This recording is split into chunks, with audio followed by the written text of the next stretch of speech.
मंत्री जी आगे चलिए। मंत्री महोदय, मंत्री महोदय। एक हार तो दो ना। अच्छा थोड़ा फूल तो दो। अरे क्या कंजूस लोग हैं, मेरी चमचागिरी तो रहेगी। मैं मंत्री जी के हार कहाँ से लेके जाऊंगा? अरे मेरा हार कहाँ गया?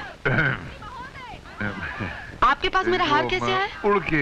मेरे पास पैसे नहीं थे ना, तो अब मैं क्या मंत्री जी को पहनाऊंगी?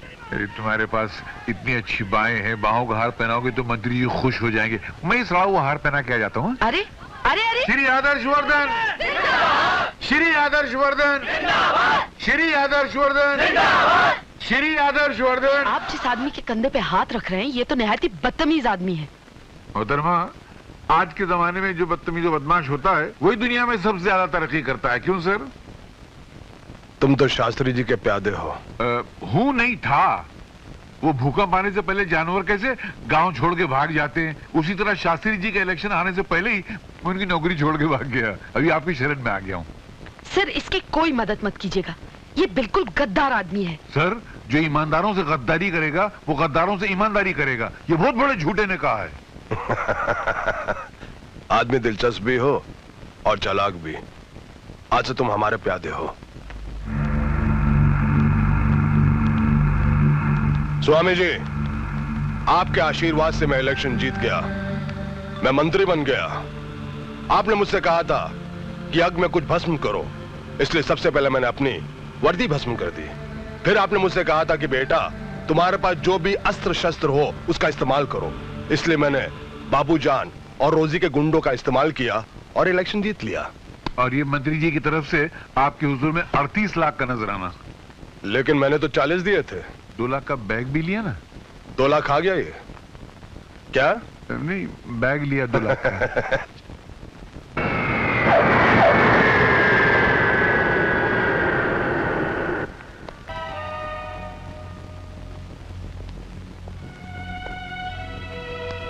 अरे सिद्धांत आ गए। बहू कैसी है? वो अच्छी है। हा? आप सुनाइए, इलेक्शन में ये सब क्या हो गया? कैसे हो गया ये सब?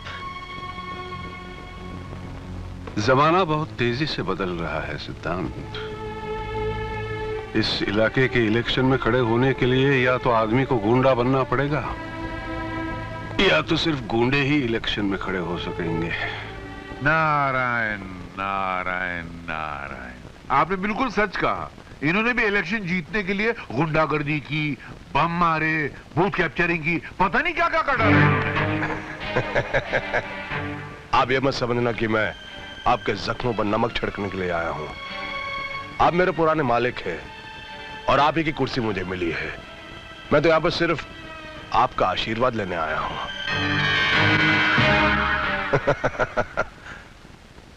आशीर्वाद दीजिए मुझे। नहीं देना? कोई बात नहीं, वो क्या कि मैं जरा जल्दी में हूं, मीटिंग का वक्त हो गया है। आइए। आप चलिए, मैं 2 मिनट में आता हूँ। क्या मेरे पुराने मालिक है ना, मैं भी जरा आशीर्वाद लेकर आता हूँ। जल्दी आ जाना। बस अभी है। मालिक, मुझे एक आशीर्वाद दीजिए। ये जो मेरा नया मालिक है ना, ये जितना कमीना है, जितना 420 है, जितना बेईमान है, जितना खबीस है, उससे ज्यादा हो जाए, ताकि इसके घर में दौलत की गंगा बह कर आए, उस गंगा में थोड़ा सा नहा लूं। मुझे अभी तो कुछ मिला नहीं है, एक मरे आदमी की टोपी मिली है खाली। ये आशीर्वाद तो आपको देना पड़ेगा। आशीर्वाद दीजिए ना, दीजिए ना, दीजिए ना। तुमने मुझे सब इंस्पेक्टर की वर्दी में देखा था, आज इस हाल में देख रहे हो। क्या ख्याल है तुम्हारा? लोग कहते हैं इस देश में सोने की चिड़िया रहती थी। उस चिड़िया के पर किस किस ने नोचे और उसे मार डाला, ये तो मैं नहीं जानता। हाँ, मगर मैं इतना जरूर जानता हूं, वो सब के सब तुम्हारी तरह स्वार्थी और नीच होंगे। इंस्पेक्टर, जब से नेता बना हूं, गालियां और तालियां दोनों का बहुत मजा आ रहा है। और वैसे भी मैं तुमसे नाराज नहीं हो सकता, क्योंकि तुम्हारी वजह से मुझे नौकरी छोड़नी पड़ी और आज मैं मिनिस्टर हूं। इंस्पेक्टर, तुम्हारा श्राप मेरे लिए वरदान बन गया। मेरा श्राप हमेशा तुम्हारे लिए श्राप रहेगा। चोला और कुर्सी बदल जाने से आदमी की जन्म कुंडली नहीं बदलती।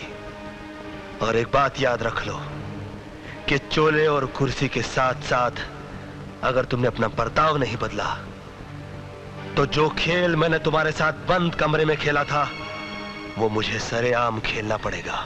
वो खेल तुम बंद कमरे में इसलिए खेल सके इंस्पेक्टर क्योंकि तुम्हारे सर पर तुम्हारे बाप का साया था और उस वक्त तुम्हारा बाप होम मिनिस्टर था। लेकिन अब मिस्टर आदर्श वर्धन, सिपाही को किसी साए की जरूरत नहीं होती।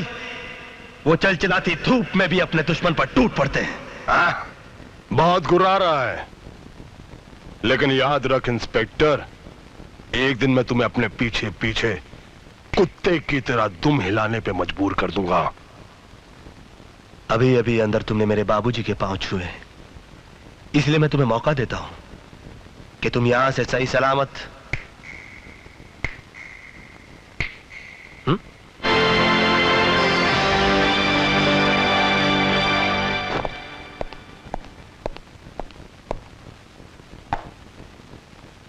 मिस्टर सिद्धांत, आजकल हर मिनिस्टर की सिक्योरिटी पर सरकार बहुत ध्यान दे रही है।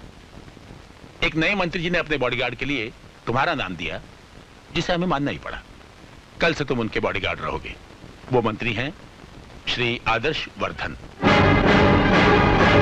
लेकिन याद रख इंस्पेक्टर, एक दिन मैं तुम्हें अपने पीछे पीछे कुत्ते की तरह दुम हिलाने पे मजबूर कर दूंगा। सर, ये मुझसे नहीं होगा। मैं अपनी नौकरी से इस्तीफा देने के लिए तैयार हूं। ठहरो, मैं तुम्हें एक रात और देता हूं ताकि तुम अपने फैसले पर गौर कर सको।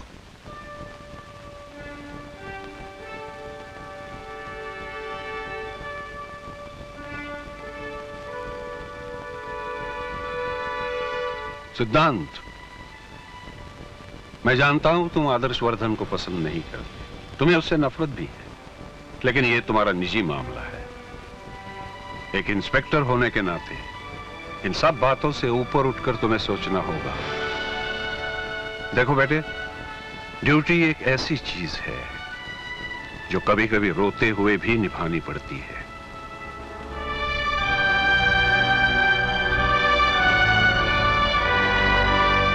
देखो बेटे, ड्यूटी एक ऐसी चीज है जो कभी कभी रोते हुए भी निभानी पड़ती है। मैंने एक फैसला कर लिया है। आप सो रहे थे या सो? कि उस कश्ती में बैठ जाया जाए।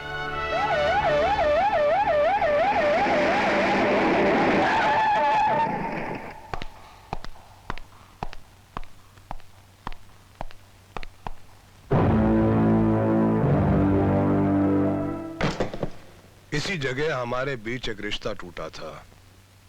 इसी जगह एक नए रिश्ते की शुरुआत हो, यह सोच के मैं यहां पर तुम्हारा इंतजार कर रहा था।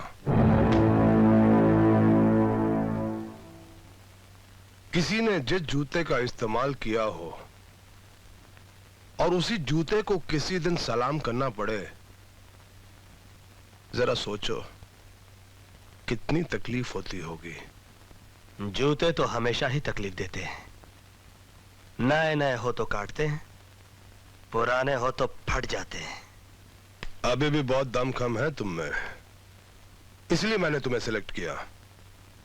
वरना लोग तो मुझसे कह रहे थे कि अपनी सेफ्टी के लिए कुछ कुत्ते रख लो, लेकिन मैंने सोचा उनसे अच्छे तो तुम हो।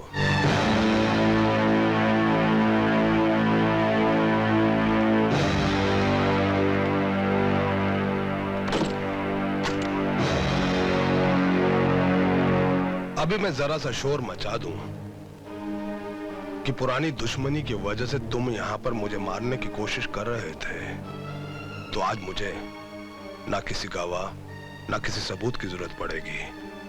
सरकारी मशीनरी से जनता तक सब तुम्हारे खिलाफ हो जाएंगे। मिस्टर सिद्धांत सूरी, कल चालाक तुम थे, लेकिन आज चालाक मैं हूं। कल वक्त तुम्हारा था, लेकिन आज वक्त मेरा है। तुम्हारी फर्ज की गंगा मेरी गंदी आदतों के गटर में डूब जाएगी, जिसे तुम नफरत करते थे। उसी गटर की पहरेदारी करोगे तुम। वर्दी के पिंजरे में कैद हो तुम। इससे ज्यादा कर भी कह सकते हो। कुछ परिंदे ऐसे भी होते हैं जो हालात के पिंजरे में कैद तो होते हैं मगर मजबूर नहीं होते। उनकी बाजुओं में इतनी ताकत होती है कि वो पिंजरा समेत उड़ जाते हैं। लेकिन तुम्हारे हाथों में इतनी ताकत कभी नहीं होगी, क्योंकि मैंने तुम्हारे हाथ को मुजरा करने वाली तवाइफ का पांव बना दिया है। पूछो कैसे? तुम्हारे हाथ मुझे सलाम करने के लिए ऊपर उठेंगे। आइए साहब बैठिए साहब करने के लिए नीचे गिरेंगे, उठेंगे, गिरेंगे, बिल्कुल वैसे ही जैसे तवाइफ के पांव उसके खरीदार की मर्जी से उठते और गिरते हैं। लेकिन तवाइफ के पांव कभी उड़ान नहीं भरते। इसलिए तुम जैसे खुददार आदमी के लिए ऐसी जिंदगी जीने से अच्छा है कि तुम अपनी नौकरी से इस्तीफा दे दो। Resign. Why should I resign? मैं कोई बुज़दिल गुनहगार नहीं जो अपना गुनाह छुपाने के लिए इस्तीफा दे दूं। जहर पीना पड़े तो पीऊंगा। ड्यूटी तो ड्यूटी है, करनी है सो करूंगा। आइए सर।